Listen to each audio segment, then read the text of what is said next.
Bersepeda kembali menjadi tren saat pandemi. Ternyata, sepeda bisa menjadi alat mencari nafkah dengan menjadi kurir sepeda. Di Palembang, Sumatera Selatan, komunitas Palembang Bike Messenger kini hadir. Komunitas ini berdiri sejak 5 tahun lalu yang menaungi sejumlah kurir sepeda. Layanan jemput antar paket dapat diakses melalui pesan WhatsApp ke call center.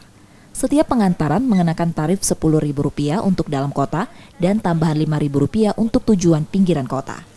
Tiap kurir rata-rata menempuh jarak 40 km dalam sehari. Salah satu kurir ialah Asnawi yang menjalani pekerjaan ini sejak 5 bulan terakhir. Baginya, selain menyalurkan hobi bersepeda, menjadi kurir adalah cara menyambung silaturahmi antara pemberi dan penerima paket. Dibanding kurir motor atau mobil, kurir sepeda punya sejumlah kemudahan karena dapat melalui jalan sempit, berganti jalur dengan mudah, serta lebih hemat bahan bakar.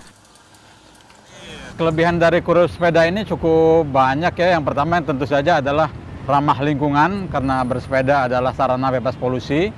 Yang kedua adalah hemat karena bersepeda tidak memerlukan biaya tambahan untuk membeli bahan bakar. Dan yang ketiga adalah banyak kemudahan, misalkan di jalan-jalan yang sempit, jalan-jalan tidak bisa dimasuki oleh kendaraan bermotor, itu bisa kita lalui dengan bersepeda.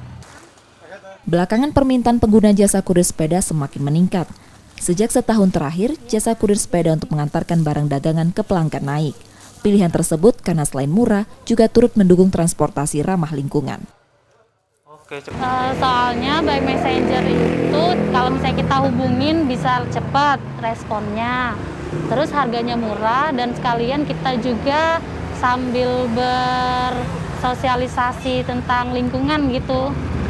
Jadi tertarik aja, soalnya kan biasanya kan selama ini kurir-kurir juga pakai motor, pakai kendaraan bermesin. Nah ini ada yang pakai sepeda, jadi kenapa nggak kita coba waktu itu awal-awalnya.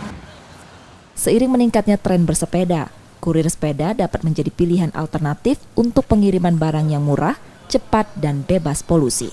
Rizky Nurmizan, Kompas TV Palembang, Sumatera Selatan.